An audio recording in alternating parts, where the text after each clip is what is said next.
Coucou les petits clous, et aujourd'hui on se retrouve pour un tuto de clics et astuces. Donc aujourd'hui on va voir les tutos les plus simples pour pouvoir faire vite, pour pouvoir craft le plus rapidement possible, etc. Donc la première chose, tout simplement c'est le clic gauche pour pouvoir déplacer des stacks par stack. Pas forcément des stacks, mais 32 par 32 par exemple. On prend tout et on déplace. Ensuite il y a clic droit, ça va prendre la moitié. Donc par exemple, je prends clic droit, 16, 8, etc. Quand vous avez plein de blocs dispersés dans un conteneur, vous avez juste à faire un double clic sur un des blocs, et hop, ça refait un stack. Pour pouvoir éparpiller les blocs dans le conteneur comme il était juste avant, il suffit juste de faire clic gauche, vous le maintenez, et vous faites ça tout du long, et vous dispersez là où vous voulez tous les blocs. Après, pour pouvoir déplacer rapidement des blocs dans le conteneur, mais les laisser rangés, il suffit juste de faire Shift, donc la flèche qui monte vers le haut, et clic gauche. Et ça déplace tout très rapidement.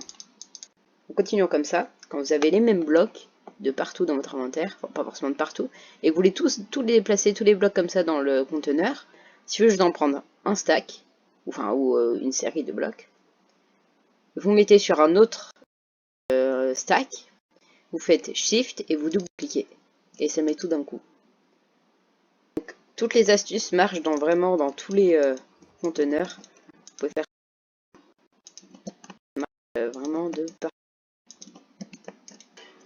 Donc si vous faites attention, quand vous allez dans la table de craft, vous pouvez placer les shift click.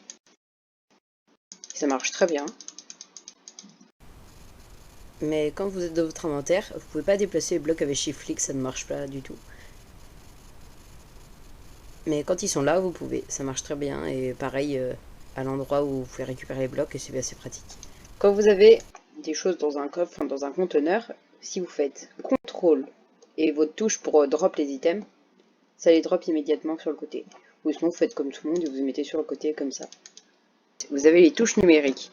Donc vous pouvez faire par exemple, je clique sur la petite touche 1, puis ça met directement dans le slot avec mon épée.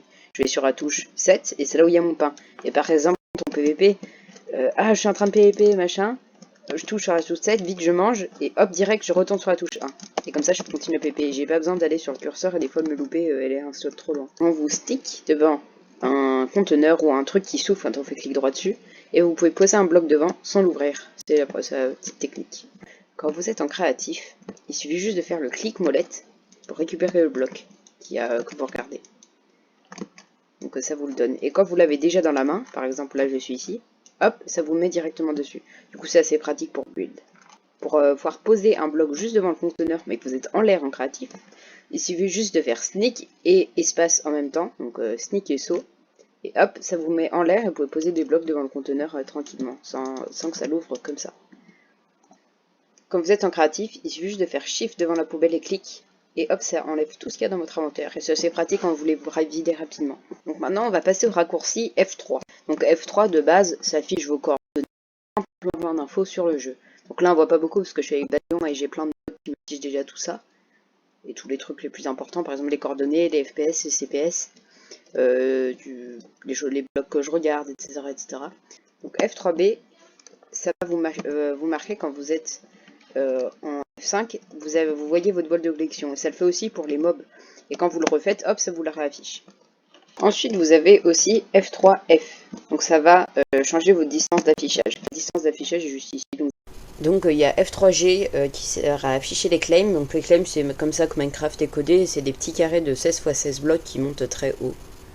C'est pratique quand vous voulez faire dans un PvP faction par exemple, quand des zones sont protégées, des choses comme ça. C'est pratique. Dans votre inventaire, bon là je suis dans l'inventaire créatif, si vous faites F3H, ça va afficher les infobulles. Les infobulles, en gros, ça va vous afficher l'idée ou le nom de l'item, comme Minecraft va le nommer. Donc, par exemple, quand vous tapez une commande, ça sera Dark Oak Fence Gate que vous voudrez vous give au lieu de portier en chaîne noire. Et sinon, il y a F3F4 qui permet d'ouvrir ce petit truc et sert de changer de boîte de jeu plus rapidement au lieu de taper une commande en entier. Ensuite, vous avez F3T qui va vous permettre de changer de pack de texture. Donc voilà, mais moi ça me fait assez laguer de changer de pack de texture, donc voilà. Et juste après, pour troll vos amis, il y a F3C qu'il faut maintenir 10 secondes. Et en gros, ça va faire crash votre jeu. Et c'est assez relou pour faire crash vos amis. Abonnez-vous et likez.